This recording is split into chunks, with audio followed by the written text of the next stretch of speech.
Question 80 of the Summa Theologia is a rather short question with only 2 articles, unlike yesterday's on the intellect, which was 13 articles, and so this one is going to be much quicker. It's very important, though, because when we talk about the appetitive powers in general, we're talking about the appetite, even if I can't pronounce it very well.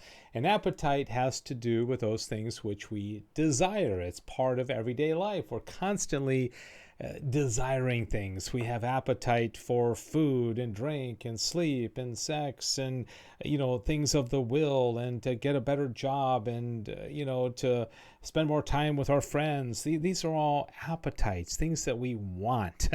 And so this is interesting. I'm just going to read the corpus of these 2 in their entirety, because it is really great information. Article 1 says whether the appetite is a special power of the soul. And you can probably anticipate that he's going to say yes, it's a special power of the soul. And as you can see in this guy over here, he has an appetite for food, and we can all relate, can't we? Thomas says, it is necessary to assign an appetitive power to the soul. To make this evident, we must observe that some inclination follows every form. For example, fire, by its form, is inclined to rise and to generate its like. Now, the form is found to have a more perfect existence in those things which participate knowledge than in those which lack knowledge. Okay, so he's talking about us. So those of us that have knowledge, that are able to come to know things, especially on a high level like the human person, this is particularly interesting and a little bit complicated when we start talking about appetites, because there's more than one appetite in us. For those which lack knowledge, the form is found to determine each thing only to its own being, that is, to its nature, right? So a flower and a tree, they lack knowledge altogether. But they still have some desires. A tree desires sunshine and water and carbon dioxide for the photosynthesis process, but it's not something that they're aware of, right? Therefore, this natural form is followed by a natural inclination, which is called the natural appetite. All right, so all creatures, even us, we have natural appetites, right?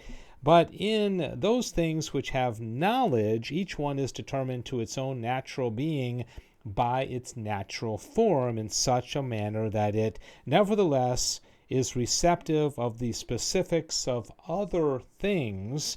For example, sense receives the species of all things sensible, and the intellect of all things intelligible, so that the soul of man is in a way all things by sense and intellect, right? So our senses see that, banana split, or that, whatever, the thing, the pizza, or whatever, the bed that we can sleep on, and it desires something. It's drawn to something, right? And our intellect is drawn to things on a much higher intellectual level. And thereby those things that have knowledge in a way approach to a likeness of God, in whom all things pre-exist, as Dionysius says. Oh, this is so, so very important, right? God is good. God is perfect. God is most desirable, right? We want perfection. We want goodness. We're desiring things. Ultimately, we want God, because God has stamped his goodness in all of these things, including the banana split and the pizza that we desire. So very fundamental. Therefore, as forms exist in those things that have knowledge in a higher manner and above the manner of natural forms, so must there be in them an inclination surpassing the natural inclination. A dog wants a bone, a cat wants a mouse, a snake wants a frog. Those are sensitive appetites, natural appetites. But what he's saying here is that with us, even though we have those natural appetites, there's something more in the human person, which is called the natural appetite. And this superior inclination belongs to the appetitive power of the soul, through which the animal is able to desire what it apprehends, apprehension, knowledge, coming to know things, and not only that to which it is inclined by its natural form. And so it is necessary to assign an appetitive power to the soul. So not only do we look at a pizza, if you and your dog are both looking at a pizza, the dog wants the pizza, you want the pizza, but only we are able to say, that's a pizza. Do you think I should eat it? How much of it should I eat? We have a lot more going on in our brain than does the dog. All right, whether the sensitive and intellectual appetites are distinct powers. Sensitive appetite, my senses say I want the pizza. Intellectual appetite is the will. This is an intellectual appetite based on apprehension of what we're dealing with. It's a much higher level that the brute animals don't have. We must needs say that the intellectual appetite is a distinct power from the sensitive appetite. For the appetitive power is a passive power which is naturally moved by the thing apprehended. Wherefore, the apprehended appetite is a mover which is not moved, while the appetite is a mover moved, as the philosopher says. So when we apprehend something, you look at this pen, you apprehend it, it becomes a part of you through your intellect, right? Through your knowledge, the passive, the active intellect. But if you desire it, and now there's something good in it that you desire, so you're moving towards it through your desire, your natural appetite, your will.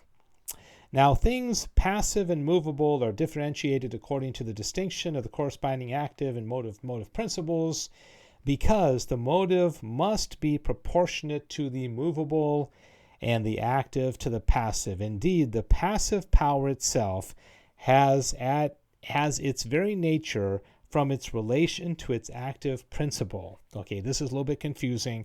Therefore, since what is apprehended by the intellect and what is apprehended by the sense are generically different, consequently, the intellectual appetite is distinct from the sensitive. That means we have intellect, we have sensitive passions, desires, they're different. They relate to each other, but they're different because one is in a much, much higher level than the other. And we will have more to say about this when we get to the will. And, we're only really getting started here. This is question 80. We're going to 102 on human nature.